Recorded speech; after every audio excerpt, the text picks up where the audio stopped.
오늘 말씀의 제목은 원하며 원하노라라는 제목으로 함께 은혜를 나누고자 합니다. 한 기업의 사장님이 계셨습니다. 근데 그 사장님의 특징 중에 하나는 뭐냐면 참 웃기지 않는 얘기를 하는 게 특징이에요. 말만 하면 하나도 안 웃겨. 근데 항상 그분은 포기할 줄 몰라요. 재미없는 이야기를 갖고 항상 자신의 그 경영하는 회사에 가서 직원들을 불러 모아서 유머를 이렇게 토론하는 시간까지 가져요. 근데 신기한 일은 너무나도 재미없는 이야기를 그 사장님이 함에도 불구하고 그 회사의 직원들은 너무 웃기다고 배꼽을 빼면서 웃어주는 거예요. 신기하지 않습니까? 너무 재미있지 않은 얘기인데 너무 재미있게 얘기를 들어주는 거예요. 알고 봤더니 그 회사의 직원들이 잘리기 싫어서 그 사장님을 배려하는 차원에 아부하는 차원에서 웃기지도 않는데 아이고 웃기다 이러면서 막 이게 힘들어했던 거죠. 근데 사장님은 그걸 아는지 모르는지 다음 날에도 열심히 자기는 재밌다는 이야기를 갖고 또 회사로 갔어요. 그리고 또 직원들을 불러 모아서 또 이렇게 재미없는 얘기를 싹 했죠. 그러니까 또 어떻게 해요? 많은 사람들이 아이고 재밌다 이러면서 이렇게 인상을 쓰는 거예요. 그런데 그날따라서 한 명이 인상을 막 쓰고 있는 사람이 있었어요. 그래서 그 사장님이 아니 다른 사람은 내가 다 얘기를 했을 때 박장대소라고 배꼽을 빼는데 그 사람만 그 직원만 인상을 쓰고 있는 거예요. 그래서 그 사장님은 직원을 몰래 불러서 이렇게 말했어요. 아니 내가 이렇게 재미난 얘기를 이렇게 하는데 왜 웃지 않는 이유가 어디 있습니까? 그러니까 그 직원이 이렇게 얘기하더랍니다. 사장님 제가 오늘 그만둡니다. 자, 이 자리에 오늘 예배 오늘 나오고 안 나오시는 분들이 있을 수 있어요. 안 오시는 분들은 제가 왜 이 말씀을 준비했냐면 오늘이 거룩한 주일 아닙니까? 이 거룩한 주일에 나왔을 때 내 몸과 마음과 얼굴 표정도 다 기뻐야 된다. 그런 것을 제가 간절히 원했기 때문에 제 이 재미없는 유머를 준비하면서까지 최선을 다해서 여러분들에게 웃기려고 이렇게 노력하는 거 아니겠습니까? 자, 옆에 분과 한번 인사 나눌까요? 웃어줍시다. 웃어줍시다. 다시 한번 인사 나누실 때 앞에 뒤에 분과 인사 나누실 때 오늘 말씀을 가지고 큰 은혜 받으시기 바랍니다. 이렇게 인사 나눕시다.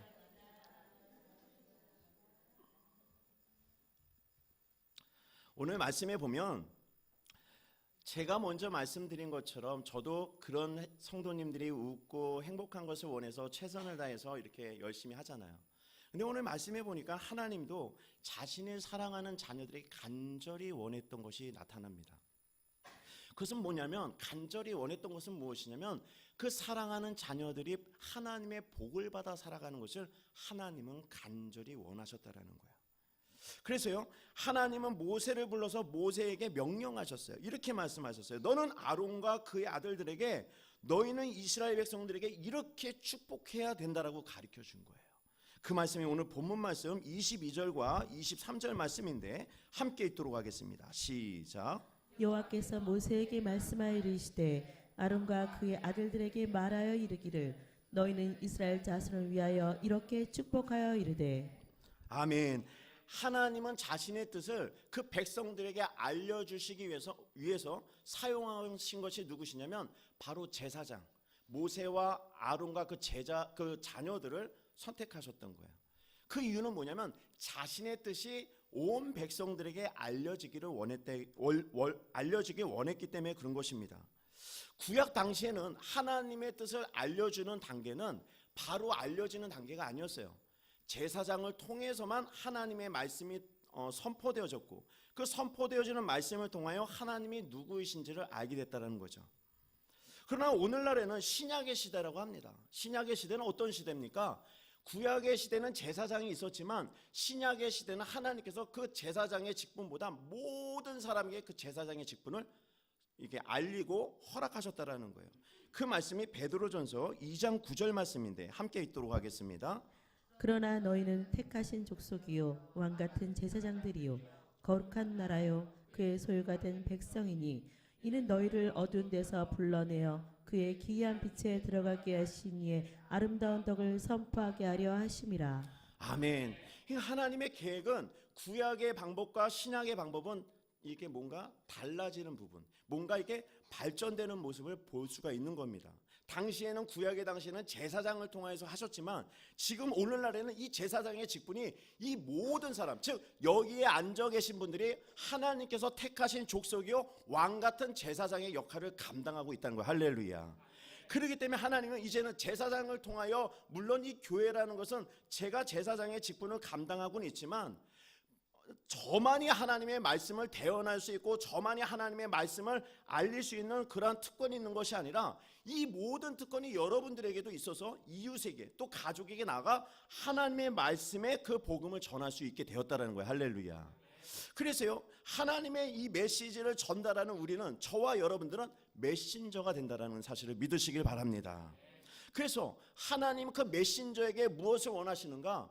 내가 어떤 사람인지, 내가 어떤 존재인지에 대해서 하나님은 알려주기를 원하는데, 그것을 무엇을 통해서 알려주길 원해요? 복을 통해서 알려주길 원한다는 거예요. 그래서 아론과 아론의 그 자녀들에게, 이스라엘 백성들에게 너희들은 이렇게 복에 대해서 축복하라고 얘기했어요. 그 복이 무엇입니까? 곧 하나님이 되시기 때문에 그런 거예요.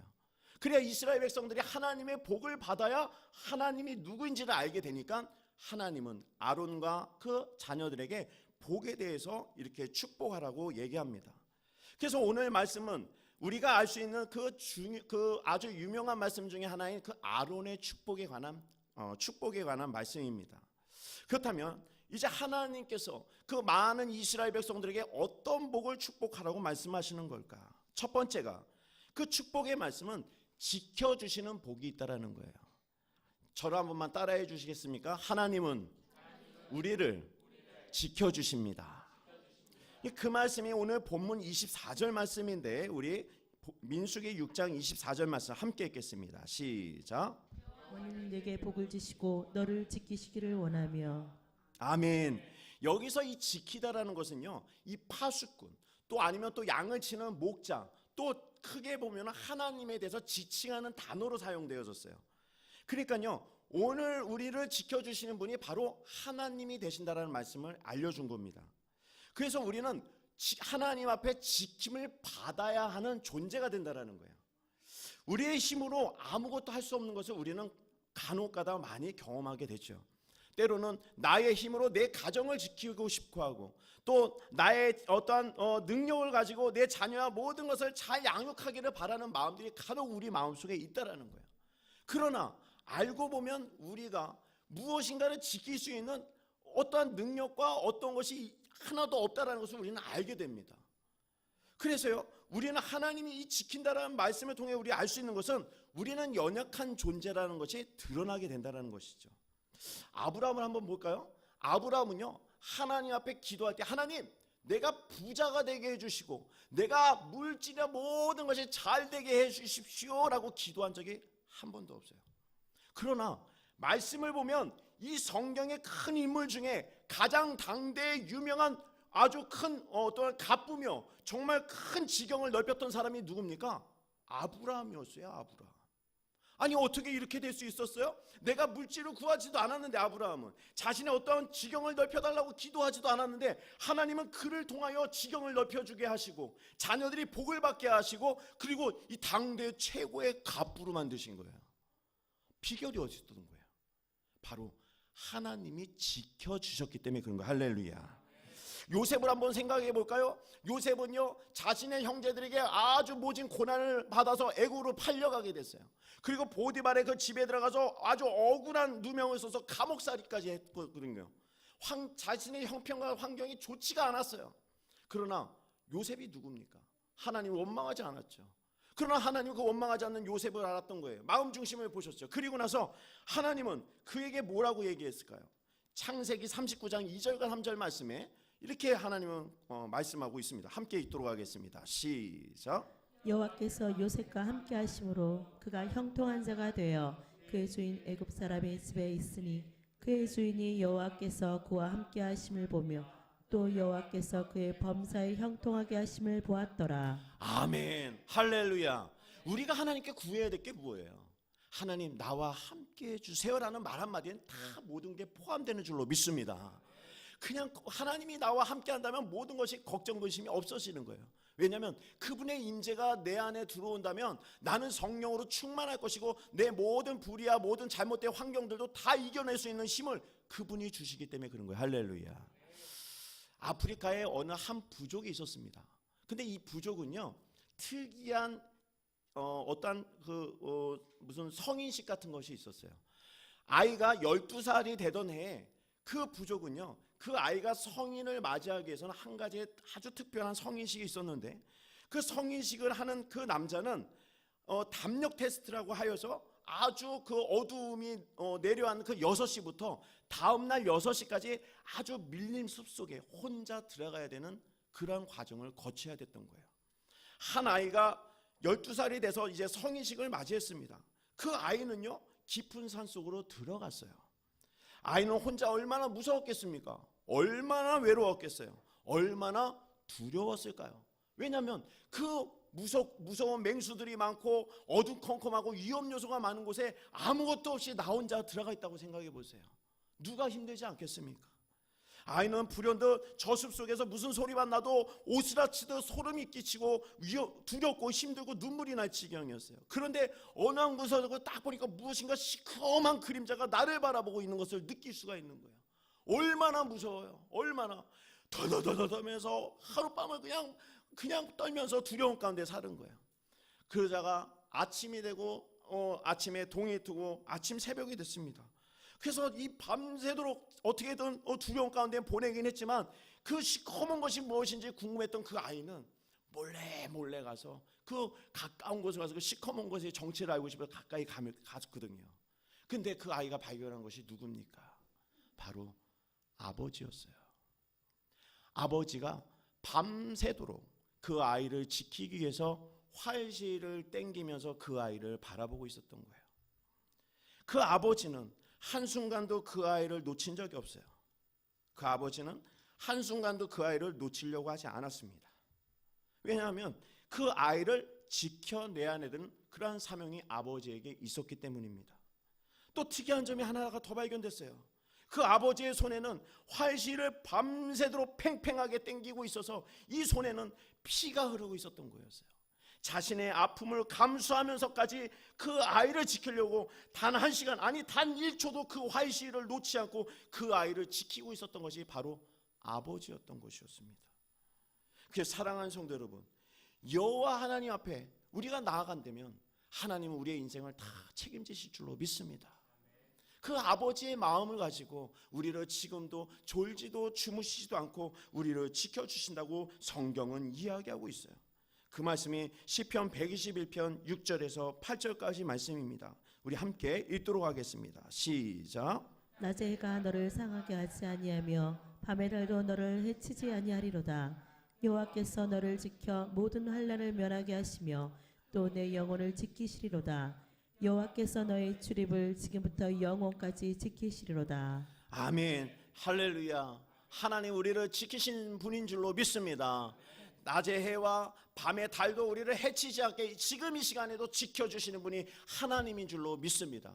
그래서 우리는 염려할 필요가 없어요. 걱정할 필요가 없어요. 왜냐하면 나와 하나님이 함께 한다면 아무리 염려되는 일이 있고 걱정되는 일이 있어도 내가 그 가운데 우리가 빠져들지 않는다라는 거예요. 왜냐하면 하나님이 나를 지켜주게 있기 때문에. 할렐루야. 그래서 여기서 지킨다라는 뜻은 원어적으로 보면 이런 뜻을 갖고 있어요. 울타리를 치다. 울타리를 치다. 어떠한 연약한 동물이 있으면 그 연약한 동물의 주인이 울타리를 쳐보세요. 높게. 맹수들이 다가오질 못하죠. 이 울타리를 친다라는 것은 아주 보호한다라는 뜻을 갖고 있는 거예요. 그러면 이 지키신다는 건 뭐예요? 하나님의 우리의 인생에 사랑으로 울타리를 친다. 할렐루야. 그러면 우리는 이 말씀을 들을 때 한 가지 알 수 있는 것이 있습니다. 우리는 그 울타리 안에 있어야 되는 거예요. 할렐루야. 울타리 안에 있어야 하나님의 사랑의 울타리를 보호하심을 경험할 수 있게 된다는 겁니다. 그래서 하나님은요 우리에게 뭐라 그래요? 나의 사랑 안에 거하라고 말했어요. 요한복음 15장 9절 말씀인데 함께 읽도록 하겠습니다. 시작. 아버지께서 나를 사랑하신 것 같이 나도 너희를 사랑하였으니 나의 사랑 안에 거하라. 할렐루야. 하나님의 사랑 안에 거하는 자는 우리는 보호하심을 받는다는 확신을 반드시 믿으시기를 바랍니다. 어떠한 맹수와 어떠한 어려운 환경과 많은 고난과 역경이 있을지라도 하나님은 끝내는 반드시 이 고난으로부터 다 지키신다는 거예요. 그래서 하나님은 지켜주시고 내 편이 되신다면 나는 더 이상 두렵지가 않다. 그래서 하나님은 말씀하셨어요. 우리에게 두려워하지 말라. 그 말씀이 이사야서 41장 13절 말씀인데 함께 읽도록 하겠습니다. 시작. 이는 나 여호와 너희 하나님이 내 오른손을 붙들고 내게 이르기를 두려워하지 말라 내가 너를 도우리라 할 것임이니라. 아멘. 할렐루야. 이 말씀을 준비하면서 제가 감동받은 말씀 중에 한 구절이 바로 이 말씀이에요. 사실은 저는 이 자리에서는 목자입니다. 목자는 누구예요? 누구보다 담대해야 되고 누구보다 연약하지 않아야 되고 누구보다 하나님 말씀을 가까이 해야 되고 누구보다 하나님을 더 모셔야 둬야 되는 위치에 있는 사람이에요. 그러나 이 목자가 얼마나 연약한지 제가 한 주간 동안 경험할 수가 있었어요. 얼마나 연약한 목자인지. 그래서요, 어떤 작은 고난과 작은 역경이 딱 던져져도 내 마음에 요동치는 것을 경험할 수 있었고 그랬던 거예요. 그래서 저는 하나님께 기도했어요. 하나님, 제가 하나님 앞에 쓰임받는 목자인데 이 연약한 역경과 연약한 이 문제만 이렇게 던져져도 저는 왜 이렇게 요동치는 그런 상태가 되는 겁니까? 그래서 하나님이 말씀하신 게 바로 이 말씀을 주신 거예요. 이는 나 여호와 너의 하나님이 내 오른손을 붙들고 내게 이기를 두려워하지 말라 내가 너를 도우리라 할 것이라. 할렐루야. 이 말씀을 붙드니까 내 마음속에 걱정과 근심이 있던 것이 오히려 찬송과 기쁨으로 변하더라는 거예요. 제가 그것을 경험하니까 얼마나 즐거운지 몰라요. 사실은 이제 며칠 전에 우연찮게 우리 성도님 중에 한 분이 이제 진료를 받아야 되는 이제 그런 좀 그 상황이 있어서 함께 우리 사모님하고 한번 진료를 받았으면 좋겠습니다 했어요. 그래서 그냥 지나가는 말로 이렇게 하면서 중요치 않게 하면서 한번 다녀오세요 이렇게 중요치 않게 이렇게 했죠. 근데 결과가 나왔는데 그 병원에서 큰 병원을 가라는 거예요. 사모님한테 큰 병원을 가라. 큰 병원 가라. 그래서 의심스럽다. 큰 병원 가라. 근데 그 말씀을 들고 우리 사모님이 저에게 딱 얘기했는데 딱 들어오는 순간 저한테 마음이 어떤 마음이 들어요? 먹먹해지더라고요. 야, 목사도 별 수 없구나. 목사도 별거 아니구나. 그걸 느끼는 거예요. 괜찮을 거야 말은 했지만 뒤돌아서면 걱정이 되고 근심이 되고 그러는 거예요. 하나님 어찌 그럴 수 있습니까? 하나님 무슨 뜻입니까? 답답합니다. 계속 기도해도 응답은 없고 그러는 거예요. 한 시간이 가도 그렇고 또 다른 병원 큰 병원을 가도 똑같은 진단이 나오고 그럼 또 큰 병원을 가고. 그래서 우리가 이제 사모님이 내일 이제 검사를 다 끝내고 내일 결과를 받아요. 근데 어제 이렇게 우리가 예배를 준비하면서 이렇게 하나님이 주시는 그 은혜와 축복은 뭐냐면 많은 그런 역경과 고난으로 우리가 막 피폐해져 있고 있는데 한순간에 우리가 그 사명을 붙드니까 이 말씀을 붙들고 사명을 붙들고 예배를 준비하다 보니까 어느새 모르게 저의 입술과 우리 사모님의 입술에 찬송이 넘치더라는 거. 할렐루야. 그래서요 오늘 음식을 준비할 때 우리 귀한 우리 집 성도님이 한 분 계신데 그 성도님하고 같이 이렇게 비빔밥을 열심히 준비했거든요. 오늘 비빔밥 제일 맛있을 거예요. 할렐루야. 얼마나 깨를 볶으면서 음식을 같이 잘 준비했는지 모릅니다. 제가 드리는 말씀은 그거예요. 우리의 삶 속에서는 늘 역경과 고민이 있을 수 있어요. 그랬는데 하나님의 말씀을 붙잡고 사명을 붙잡고 하나님의 예배를 붙잡으니까 오히려 그 역경과 모든 것이 찬송으로 변하더라는 거예요. 할렐루야. 이 모든 축복을 여러분들도 받으시기를 주님의 이름으로 축복합니다.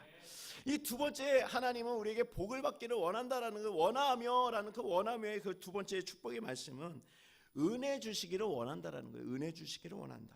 그 말씀이 오늘 본문 말씀 25절 말씀입니다. 우리 신명기 6장 25절 말씀 함께 읽겠습니다. 시작. 여호와는 그의 얼굴을 내게 비추사 은혜 베푸시기를 원하며. 아멘. 이 출애굽기 33장 20절의 말씀에 보니까 이렇게 말씀을 하셔요. 하나님 모세에게 내가 내 얼굴을 보지 못하리니, 그러니까 하나님의 얼굴을 보지 못한다라는 거예요. 나를 보고 살 자가 없음이라는 거예요. 하나님 보신 분 손 들어보세요. 큰일 납니다. 하나님을 보신 사람은 죽는데요. 그러면 하나님 보셨다는 분 벌써 하나님의 나라에 갔다라는 거하고 똑같잖아요. 그런데 성경을 살펴보니까 하나님을 대면한 사람이 나와요. 성경에 보면 누굴까요? 바로 야곱이었어요. 야곱은요 하나님의 얼굴을 대면한 사람 중에 첫 번째 사람이었어요. 그 말씀이 창세기 32장 20절 30절 말씀이에요. 우리 함께 읽도록 하겠습니다. 시작. 그러므로 야곱이 그곳 이름을 분이엘이라 하였으니 그가 이르기를 내가 하나님과 대면하여 보았으나 내 생명이 보존되었다 함이더라. 아멘. 보세요. 하나님의 얼굴을 대하는 사람은 정령 죽는다고 얘기했는데 야곱을 봤더니 하나님을 대면했다고 그랬잖아요. 반드시 대면했다고 그러잖아요. 그럼 어떻게 야곱은 죽지 않고 살아갈 수 있었어요? 무엇 때문에 이게 야곱은 죽지 않았던 거예요?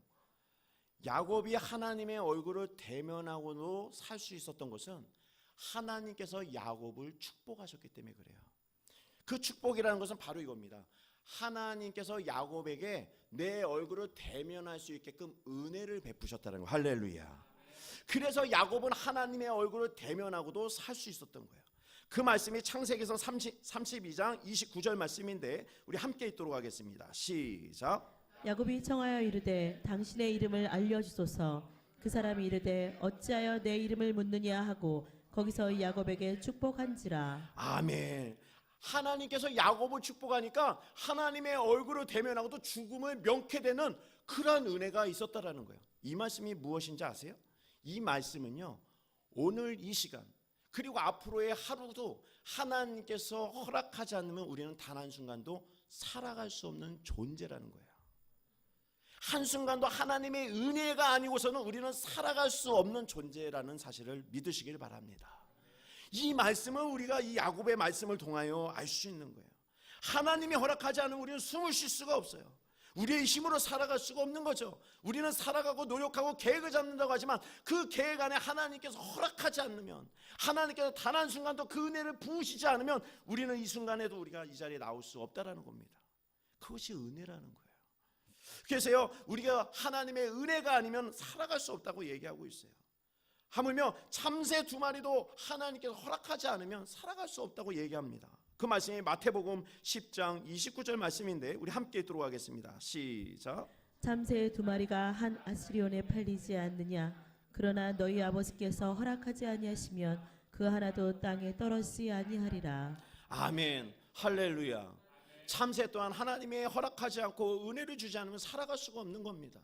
하물며 하나님께서 자신의 형상으로 만든 우리를 하나님께서 은혜를 안 주시겠습니까? 살아갈 수 있는 힘을 안 주시겠습니까? 앞으로도 하나님께 능력 있게 살아갈 수 있게 하나님께서 은혜를 베푸신다고 말씀하시는 거예요. 그래서 하나님은 우리에게 말씀하시죠. 은혜 주기를 원하며라고 얘기하는 거예요. 이 하나님의 은혜를 모두 받으시기를 주님의 이름으로 축복합니다. 그래서요 우리는 오늘 회복받아야 될 것이 무엇입니까? 이 말씀이 선포될 때 우리에게 알려주시고자 하는 것이 무엇이에요? 은혜 받고자 하는 그 전에 알려주시는 것은 우리가 감사를 회복해야 된다는 거예요. 감사를 너무나도 잊어버렸어요. 그냥 지나왔어요. 당연히 그런 것처럼, 아이는 당연히 커가는 것처럼, 당연히 집에 가면 아이들이 다 있는 것처럼, 내 가족이 있는 것처럼 여겼던 모든 것들 알고 봤더니 하나님께서 은혜를 베푸셨기 때문에 있을 수 있다라는 거였어요. 사랑하는 성도 여러분, 작은 감사를 회복하시는 모든 분들이 되시기를 주님의 이름으로 축복합니다. 이 감사를 회복할 때 하나님께서 더할 나위 없는 큰 은혜를 부으신다고 말씀해 주고 있는 거예요. 그래서 어떤 은혜를 줍니까? 이제는요 하나님에 대해서 구약에 보면 내가 나타나지 않으면 그 이스라엘 백성들은 하나님의 임재를 경험하지 못했어요. 하나님의 뜻을 드러내지 않으면 그들은 하나님의 뜻이 무엇인지 몰랐어요. 구약의 시대는 그랬어요. 그러나 신약의 시대, 오늘의 시대는 어떻습니까? 하나님께서 우리에게 큰 은혜를 주셨어요. 어떤 은혜요? 구하면 주시는 분이고, 그리고 찾으면 찾아주게끔 해주시는 분이고, 두드리면 주시는 분이라고 말씀하신 거예요. 이게 얼마나 큰 은혜예요.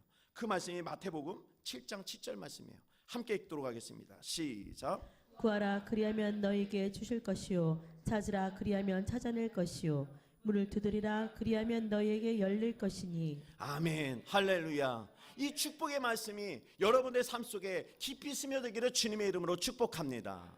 근데 한 가지, 우리는 성경을 올바로 봐야 돼요. 우리는 성경을 이걸 할 때 우리가 막 막힌 것이 있으면 문을 두드리고 그 환경만 열어달라고 하지만 그 기도의 깊은 내면의 기도를 할 줄 알아야 돼요. 그럼 어떤 기도입니까? 문이 닫혀 있고 여러 가지 환경이 이렇게 닫혀 있으면 이 올바른 이 말씀의 기도는 이거예요. 주의 긍휼을 구하는 자, 할렐루야. 주님을 찾는 자, 주님의 마음을 두드리는 자가 다 얻는다고 약속해 주신 거예요. 할렐루야. 주님을 찾으라는 거예요. 주님을. 그러면 주님이 나에게 들어오고 나에게 주시면 그 모든 문제가 풀려요, 안 풀려요? 다 풀리는 거예요. 할렐루야. 그래서 주님의 모든 것을 구하시는 모든 분들이 되시기를 주님의 이름으로 축복합니다. 이것이 얼마나 큰 은혜예요. 이제는 하나님이 직접 나에게 임재하지 않아도 하나님 나에게 임재를 경험하게 해달라면 그분이 나의 소리를 듣고 임재를 경험케 해주신다는 겁니다. 이것이 얼마나 우리에게 큰 은혜고 축복입니까? 이 은혜를 하나님께서는 주시기를 원하며 라고 우리에게 알려주고 있는 것입니다. 사랑하는 성도 여러분, 날마다 하나님 앞에 작은 감사도 회복하시고 감사함을 고백하시면서 주님의 얼굴을 구하시는 모든 분들이 되시기를 주님의 이름으로 축복합니다. 그리하실 때 하나님께서 큰 은혜를 베푸실 줄로 믿습니다. 이제 마지막으로 세 번째 축복의 말씀은 평강 주시기를 원한다라고 말씀해 주셨어요. 마지막 복이 평강의 복입니다. 그 말씀이 이제 본문 민수기 6장 26절 말씀인데 함께 읽도록 하겠습니다. 시작. 여호와는 그 얼굴을 내게로 향하여 드사 평강 주시기를 원하노라 할지니라 하라. 아멘. 이 말씀에 보니까 얼굴을 드신다라고 표현하죠. 얼굴을 드신다. 이 얼굴을 드신다라는 것은 하나님과 얼굴을 대면하듯이 가까이에서 소통하는 관계를 의미하는 거예요. 가깝잖아요. 그래서요, 사랑하는 가족끼리나 사랑하는 자녀를 볼 때 뭐예요? 얼굴을 볼에 비비고 싶고 막 그렇잖아요. 가까이 대한다. 가까운 친밀한 관계가 되기를 원한다라고 얘기합니다. 그래서요, 이 얼굴을 친밀한 관계가 될 때 어떤 일이 벌어지는가? 평강의 복이 온다는 거예요. 할렐루야. 그러니까 평강의 복은요, 하나님과 가까이 친밀한 관계가 될 때 얻어지는 거였어요. 그래서 이 축복은요, 아론과 그 자녀들에게, 이스라엘 백성들에게 선포하게끔 하셨죠. 많은 사람들이 하나님과 가까이 친밀해져야 된다고 그렇게 얘기하신 거였어요. 그런데 이제 보면은 아론과 그 자녀들은 뭐예요? 제사장이에요. 당시 구약 시대의 제사장을 직분을 감당하던 자들이었어요. 이 제사장이 무엇입니까? 많은 사람들은 성전에서 때로는 주일날을 이렇게 나왔다가 집으로 돌아갈 수 있지만 당시 구약의 제사장의 역할을 보면 이 성전 안에서 거했던 거예요. 성전 안에서. 성전이 무엇입니까? 하나님의 거룩한 임재가 있는 곳이 성전이 아니었습니까? 이 성전에 늘 가까이 있었던 게 아론과 제사장, 그 소통하는 사람들이었어요. 제일 가까운 사람들. 그러니까 제일 가까운 사람들을 하나님 먼저 쓰신 거예요. 아론과 제사장들에게 너희 불러서 너희 그 이스라엘 백성들에게 내가 너희 뜻을 먼저 전해주는데 이 뜻을 백성들에게 전해라. 이 말씀을 미뤄봐 알 수 있는 것은 사랑하는 성도 여러분들이 이 교회 또한 하나님 말씀 안에 가까이 하신다면 하나님께서 더 가까우심을 통하여 평강의 복을 주신다는 거예요. 그럼 교회에 가까워지는 것은 무엇을 의미합니까? 때로는 봉사활동이 될 수 있죠. 때로는 교사가 될 수도 있고 때로는 어떠한 섬김과 헌신이 될 수도 있는 겁니다. 왜냐하면 교회라는 것을 발걸음 한 번 하는 거 두 번 하게 되고 두 번 하는 거 세 번 하게 되면 이 교회라는 하나님의 거룩한 임재 가운데 하나하나 가까이 오는 거잖아요. 그러니 얼마나 하나님께서 큰 복을 주실까요? 그런 분들에게. 어제도요, 우리 교회 성도님 한 분이 오셔가지고 이제 우리 식사랑 이 부분들에 대해서 이제 어느 그 식사할 때 김치를 이렇게 헌신하시고 싶어서 김장을 담아가지고 오신 거예요. 부랴부랴 일을 하시고 오셨더라고요. 근데 부랴부랴 이렇게 놓고 또 부랴부랴 가시려고 그러는 거예요. 그래서 어디 가시려고 그러냐고 제가 그러니까 이게 갑자기 놀라시더라고요. 그러니까 당연히 하나님의 그 축복 기도를 받고 가셔야 되지 않겠냐고. 축복 기도. 하나님께서 말씀하셨잖아요. 가까이 하는 자들에게 축복하라고 얘기하잖아요. 그래서 제가 얼마나 축복을 해준지 모릅니다. 그런 거예요. 무슨 일이 있어도 교회를 위해서 기도할 때 복을 받고 할렐루야. 교회를 위해서 헌신하고 할렐루야. 그런 복을 받고 봉사하시고 하나님의 그 주님의 몸된 교회를 세워져 가는데 열심히 일하는 사람들이 하나님을 점점 가까이 가는 사람들이다. 그래서 하나님은 그들에게 무엇을 주신다? 평강을 주신다. 여러분들 아시죠? 록펠러. 세계에 아주 유명한 갑부잖아요. 그리고 갚으면서 자선 사업가로 엄청 유명한 분입니다. 그런데요, 이분이 아주 성공하기 전에 인생을 보면요, 그렇게 성공할 만한 인생이 아니었어요. 인생이 얼마나, 그 가정이 얼마나 무질이 어렵고 힘들었냐면요, 아주 하루하루도 먹고 살 수 있는 것이 아니었어요. 그런 형편이 아니었어요. 그래서 하루에 나가는 것은 집에는 쌀이 없으니까 나가서 감자의 뜨거운 태양볕에서 감자 하루 종일 캐면 4달러 정도 받고, 그 4달러 갖고 와가지고 하루 끼니 이렇게 식사를 때우는 그러한 인생을 살았던 겁니다. 근데 이 록펠러에게 중요한 그 신앙의 가치관이 하나 있었어요. 그것은 뭐냐면 주일날 하나님 성전에 나와서 하나님을 위하여 자신이 헌신 봉사하는 것은 철두철미했어요. 그래서요, 자신이 주일날만 되면 자신이 있든지 없든지 나와서 그 어린아이들에게 섬기고 봉사하고 그 아이들의 말씀을 가르치는 사역을 했던 게 록펠러였습니다. 그랬더니 인생이 어떻게 됐어요? 하나님을 가까이 하고 헌신하고 봉사하였더니 하나님께서 이 록펠러의 인생을 아주 부하게, 아주 하나님이 크시는 그릇으로 하나님이 성장시켰다는 거. 할렐루야. 그래서 이 하나님을 가까이 하면 이러한 하나님께서 지키시고 평강 주시는 복을 받을 수 있다고 말씀해 주고 있는 것입니다. 그래서 사랑하는 성도 여러분, 이 말씀이 선포될 때 우리의 마음 한구석에 부담이 느끼면 안 되는 거예요. 오히려 하나님을 가까이 하려는 그러한 결단과 노력이 생긴다면 하나님께서는 기뻐하신다고 말씀해 주고 있는 것입니다. 그래서요, 오늘도 우리가 살아갈 때 무엇을 구해야 됩니까? 하나님, 나에게 평강을 주세요라는 구하는 것보다 오히려 더 빠른 기도는 내가 오히려 교회에 나와 교회를 위해서 기도하고 하나님 나라를 위해서 기도하고 하나님을 위해서 내가 헌신 봉사하는 것이 오히려 기도하는 것보다 더 빠를 수 있다. 할렐루야. 그것이 왜냐하면 행동으로 나오잖아요. 행동으로. 사람은요, 이 생각에 머물면 안 돼. 제가 예전에도 교회에서 섬기다 보면, 불교육자 사역하다 보면 교회 잘 안 나오시는 분 겉면에 나오셔야죠. 좀 여건이 좀 풀리면 나갈게요. 좀 이게 해결이 되면 나갈게요. 그러죠. 근데 그분들 나온 거 못 봤어요. 제가 즉시 나와야 되는 거예요. 감동은 받았을 때 즉시 하는 거예요. 할렐루야. 이 말씀을 들으시고 하나님을 위해서 인생을 사시는, 헌신하시고 봉사하시는 모든 분들이 되시기를 주님의 이름으로 축복합니다.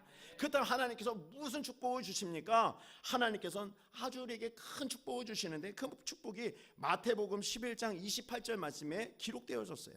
우리 함께 읽을까요? 시작. 수고하고 무거운 짐진 자들아 다 내게로 오라. 내가 너희를 쉬게 하리라. 아멘. 아무리 살아갈 수 없는 소망이 끊어진 것 같고 내가 어디를 봐도 희망이 없고 힘이 없고 좌절하고 싶은 그런 마음이 들 때 하나님 뭐라고 그러십니까? 다 내게로 오라. 내가 너희를 쉬게 하리라. 할렐루야. 이 쉼이라는 것은 평강, 샬롬의 축복이라고 말씀하고 있는 겁니다. 우리의 모든 마음의 무거운 짐, 그 삶의 모든 무게들을 하나님께서 대신 지어주겠다고 말씀하신 거예요. 이 말씀을 믿고 하나님 앞에 내가 마음을 열 때 그 축복을 받는 줄로 믿습니다. 그래서요, 이 오늘 본문의 말씀의 마지막 구절이 어떻게 끝납니까? 하나님께서 반드시 이 복을 준다라고 약속하고 있어요. 그 말씀이 민수기서 6장 27절 말씀인데 함께 읽도록 하겠습니다. 시작. 그들은 이같이 내 이름으로 이스라엘 자손에게 축복할지니 내가 그들에게 복을 주리라. 아멘. 하나님의 말씀이 무엇으로 끝났습니까? 내가 복을 주리라. 할렐루야. 이 복을 하나님께서 우리 귀한 성도님들에게 이 모든 축복을 허락하실 줄로 믿습니다. 아멘. 기도하겠습니다.